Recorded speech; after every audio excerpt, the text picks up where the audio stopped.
Je m'interroge sur la viabilité des droits inscrits dans la Charte des Nations Unies, alors qu'un pays comme la Mauritanie en est membre du Conseil des droits de l'homme. Alors que ce pays est un apartheid implanté en Afrique de l'Ouest. C'est un apartheid arabo-musulman,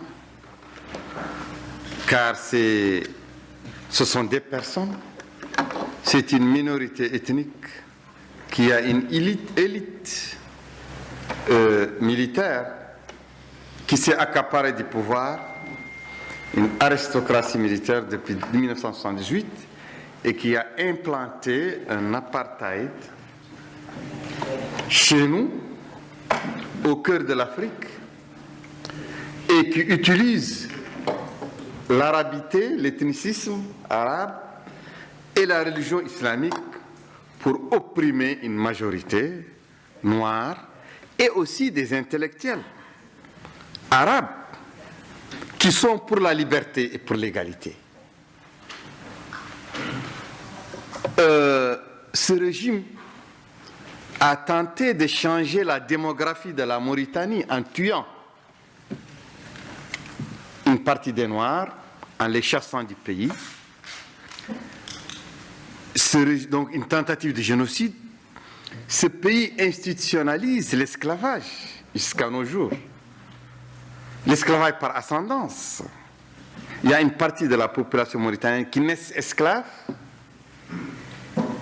et les crimes d'esclavage qui sont pratiqués, le travail sans repos, sans salaire, sans soins, la mise en péril de la scolarité des enfants, le travail des enfants, le travail forcé, le viol systématique des femmes africaines, esclaves, tout ceci est inclus dans ce qu'il appelle la charia islamique.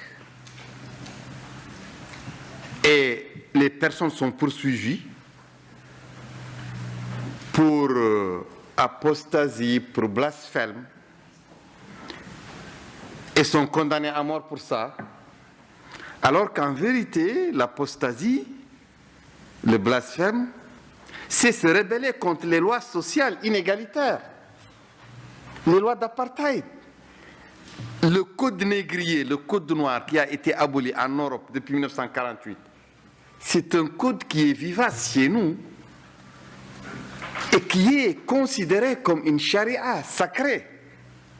Et que moi, j'ai offert au feu, j'ai brûlé dans un acte de rébellion, dans un acte de dissidence politique, idéologique et religieuse, et qui m'a valu la peine de mort, et qui m'a valu plus de 4 mois dans le couloir de la mort. Et je n'ai pu eu ma tête sauve, je n'ai pu sauver ma vie qu'avec la mobilisation de ma population interne et des amis à l'étranger dans les organisations internationales des droits de l'homme. Bon, et c'est un pays qui est soutenu par les pays des droits de l'homme, la France, l'Espagne. L'Union européenne est le premier partenaire commercial, économique et financier de la Mauritanie, c'est le bailleur de fonds numéro 1. L'Union africaine est le premier soutien diplomatique de ce pays qui institue l'apartheid en Afrique de l'Ouest. Et les États-Unis d'Amérique sont le premier soutien militaire et sécuritaire pour ce pays. Et il y a une minorité qui dirige. Nous avons opté pour la non-violence, la lutte non-violente.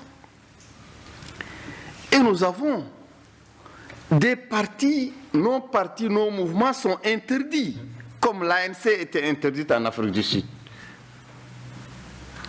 Et les dernières élections, j'ai pu être élu au Parlement, je suis parlementaire, lorsque j'ai utilisé un autre parti, parce que notre parti est interdit, et lorsque ma candidature a été validée, on m'a mis en prison pour empêcher que je fasse la campagne. J'ai été élu député d'une cellule de prison noire, insalubre, sans pouvoir faire la campagne. Et malgré mon élection comme député, je suis resté en prison pendant 4 mois. Malgré mon immunité parlementaire. Et lorsque je suis sorti de prison, on a engagé les élections présidentielles que nous avons gagnées, car la mobilisation populaire nous a permis d'amener le parti de l'armée et de l'oligarchie de l'apartheid au 2e tour. Mais il y a eu un coup d'État électoral dans lequel la France, l'Espagne ont joué le rôle numéro 1. Lorsque les militaires hésitaient, est-ce qu'ils déclaraient qu'ils sont gagnants, que leur candidat est gagnant, la France et l'Espagne ont pris le devant pour reconnaître l'élection du candidat de ce parti de l'esclavagisme et du racisme, de l'obscurantisme. C'est la France et l'Espagne qui ont déclaré reconnaître le chef de l'État gagnant, l'actuel chef de l'État gagnant, alors que les institutions mauritaniennes n'ont même pas encore déclaré les résultats. C'est ce qui a permis aux détenteurs du pouvoir de faire un coup d'État qui élimine le peuple, de la direction des affaires du pays. Nous sommes interdits politiquement. Notre association Iran-Mauritanie est interdite. On fait la prison, l'esclavage continue de manière ancestrale, la discrimination raciale, l'oppression des consciences, l'oppression religieuse. Et c'est le monde libre qui soutient les gens qui enfreignent les lois des Nations Unies, et les Nations Unies continuent à accueillir la Mauritanie dans son Conseil des droits de l'homme, et les bailleurs de fonds comme l'Union européenne, les États-Unis d'Amérique, voilà, la France et les autres pays continuent encore à donner de l'argent et du soutien diplomatique et matériel à ce pays. Je vous remercie.